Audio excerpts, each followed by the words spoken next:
Ladies and gentlemen, everybody say it with me. Dobre leche, good evening, and welcome to the cafe. Hello, everybody. It's great to see everybody. Thank you, thank you, thank you. Everybody's all talking. Nobody wants to think of anything, but hi there. And I need to say thank you, double plus thank you to my assistant. Thank you so much, Tabaki. Thank you so much, and thank you all for coming out.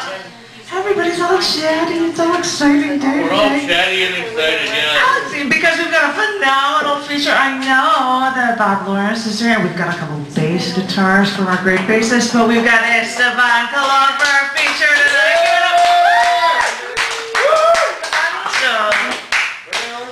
But I figured I also might as well explain, because some of you are probably going, yeah, somebody came up to me and asked, so are you? When they saw my shirt, and I said, no. No, I'm not. But I'm wearing it just to make people go, what? What? Because it's normally something that you don't think about or you don't talk about. Just this past weekend, Northeastern Illinois University and WZRD Radio hosted an AIDS awareness and prevention seminar, which ended with a performance of music from the Hame of South Africa, and he was here this weekend for that, which was really cool. And one of the guys was talking, and he's like, we challenge anybody, if you're interested, get a shirt and wear it around, because AIDS is something that people are afraid to actually talk about. And, you know, family members won't even talk about, well, did they have AIDS? Well, they died from something else, but it was from complications because of the autoimmune deficiency virus. But I'm just giving the explanation as to why I have the shirt. And it's a cute shirt. It fits. Oops, I'm sorry. So I was going to read a bit of a prose piece. My only writing that I have about anything related to AIDS, and it was finding out a friend of mine had it. And so I've taken edited parts of this prose piece called I Remember. I remember when we went to the They Might Be Giants concert and managed to get seats on the third row. The two of us, along with 4 other strangers, were yelling requests at the band when they weren't playing music.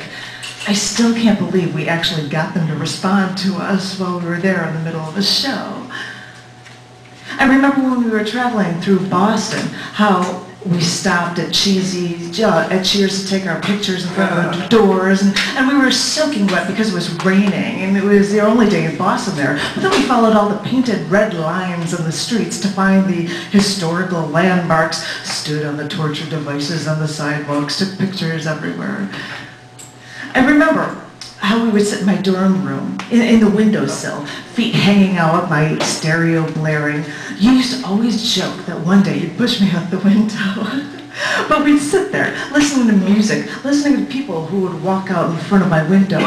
Remember how we'd sing to, like, Potholes in My Lawn by De La Soul, or Pump It Up? Pump Up the Jam by Technotronics, or Hold On by Special Ed. How you even thought that the lines to Istanbul, not Constantinople by They Might Be Giants, weren't, this is a recording in the remix, but give it to me, give it to me.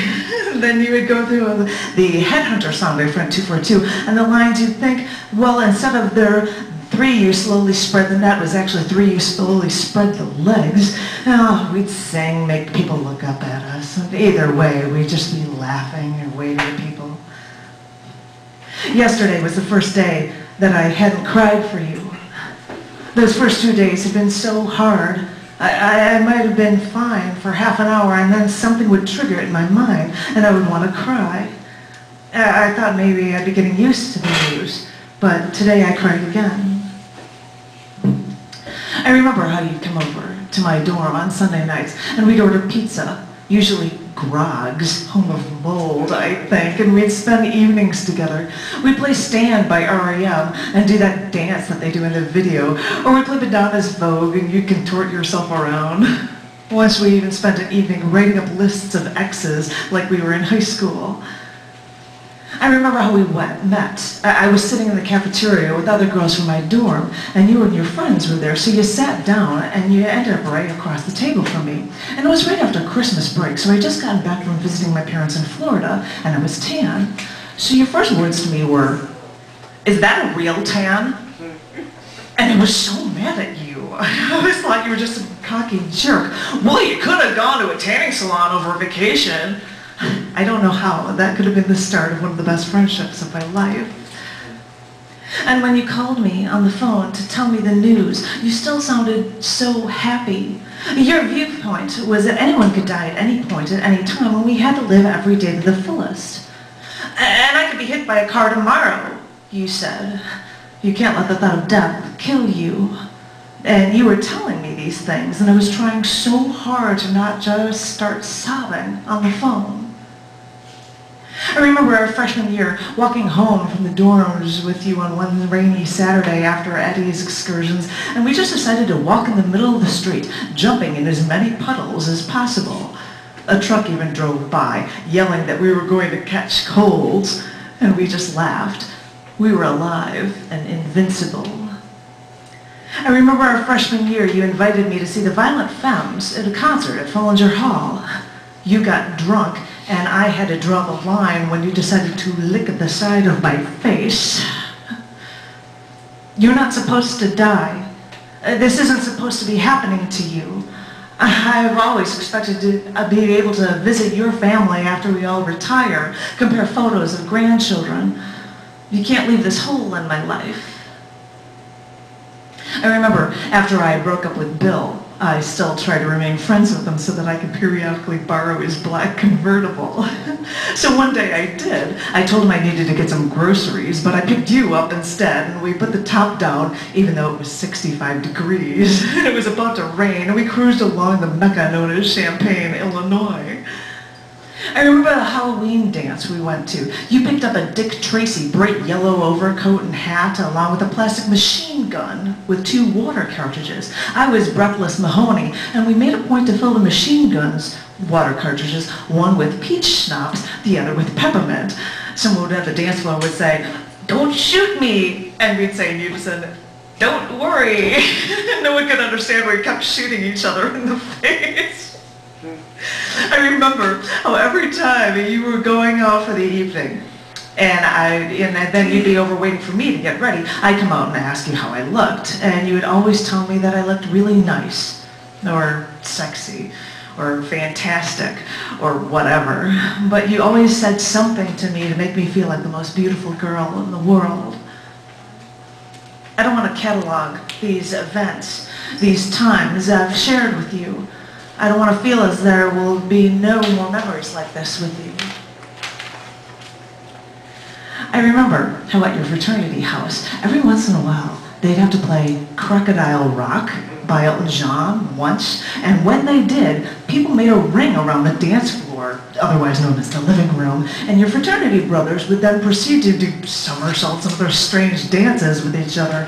I'm glad this whole scene frightened you as much as it did me, because I remember every time we heard that song, we'd run into the basement with where the kitchen was and hide until the next song was over. Usually we'd find some potato chips or salad croutons or something to munch on, and we'd sit in the steel counter amongst racks of generic white bread and bulk containers of tomato paste and talk. I remember taking Dan out for his 21st birthday. The 6'5" animal of a roommate of ours. 5 of us ended up carrying him blocks home after he was drinking too much and passed out. You suggested that we write all over him, but me, being the voice of reason, suggested that we only write all over his back. So, in permanent markers, you and Chad and Eric and Ray and I scribbled, "I am a drunk moron," and other intelligent remarks all over him. And you were smart enough to leave and be gone before he finally woke up in the morning.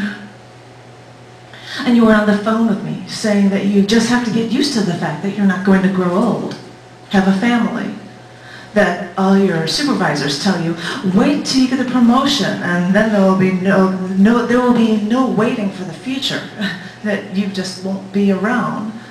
Do people take for granted that you're just not going to be around? You never did, of course. You were the one that was always making a point to cram as much living as you possibly could into a day, but most people aren't like that. Most people are never as alive as you. I remember visiting you in New Hampshire after we went out once for dinner, and we went for a stroll outside, and you were holding my hand, and I remember thinking that I wanted you to kiss me. It's funny how we both ever thought about dating each other, but we just never found the right time. I think that I want all of my friends to die after I do. I don't think I can handle this. You're not supposed to leave me. I'm the one that's supposed to make a grand dramatic exit. Besides, whenever I get married, you're supposed to stand up in the wedding. If you die before then, I swear I'll kill you. I remember when you came to Chicago to visit me, and it was around Christmas time, and you finally saw the house I grew up in. The only thing you noticed was that all the lamps in my house were hanging from chains. You said that some people feel like they are on death's door with a T-cell count of 400, and some people can run a marathon with a T-cell count of 0. You told me yours is at 80 and you feel fine. A little run down, but that is to be expected. This scares me. I know I'm being selfish. I know that deep down inside you it has to scare you too, but you're too strong to let it beat you. I don't want you to feel a little run down. I don't want you to feel a little drowsy. I want you to feel just fine. I want you to feel alive, more alive than anyone else. I want you to live forever. I remember going to a C.O. Daniels bar with you on Friday afternoons with some of the other guys from the frat house, and how we'd dress up in our Greek sweatshirts to fit in. Well, you always fit in, that's how you dress, but I had to make an exception for my dress code for these weekly happy hours. And I remember how we would be wallowing our respective depressions one Friday afternoon, saying that nobody loves us and we're ugly and we're going to grow up alone. Well, the vision I had for my future was that I'd be an old maid with an apartment with like 40 cats, periodically picking up one going, "You love me, don't you?" Well, anyway, I remember how we made a pact then and there that if the two of us were still alone by the time we were 40, we'd get married. We made a pact. You can't back out on me now.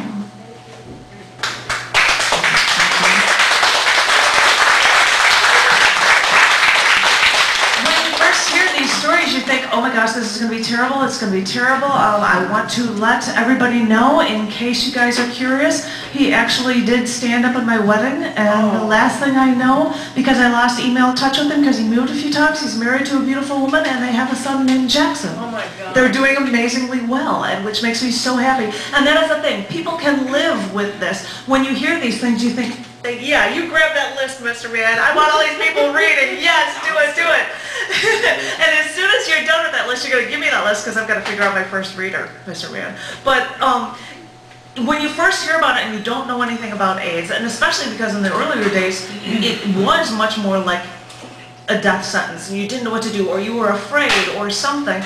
And if people would talk about it more, or feel more open about it, and with medical technology that has changed, it is something that we should learn about and understand. Every 9.5 minutes, somebody contracts HIV in the United States. I know there are a lot of diseases and illnesses that are much higher than that, much worse, but I say these things just because it's probably something that we should know and share and talk about and not be afraid of. And I'm sure that we probably all feel the same way, I'm sure. I'm just doing my little spout because I heard it all from the show this past weekend. So this is going to be one of the people that will be hosting next week, because I'm not going to be able to be in town. So all of you lucky people, well, I won't swear, all you lucky people out here will not have to deal with a microphone or a video camera or any of that stuff, but you will get the lovely host stylings of our first open mic night. Please give it up for Michael Hogue.